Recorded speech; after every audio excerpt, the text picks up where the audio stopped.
Hi everyone, welcome to my life journey.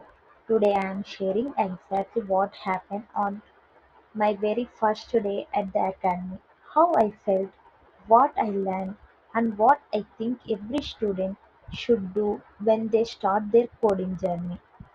On the first day, I was little nervous. New place, new people, new teachers.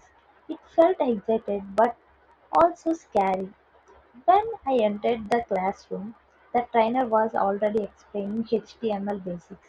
Because it was my first day, I joined a bit late, so the topic had already started. For the first 10 minutes, I just sit quiet and listen.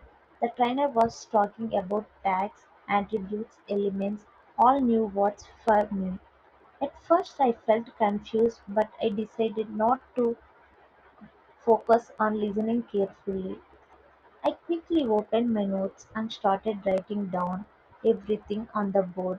Even if I do not understand it completely, whenever the trainer gave me examples, I took photos of the code on my phone so I could practice later. At the end of the class, I asked her one small question. The trainer explained it nicely, and I felt more confident.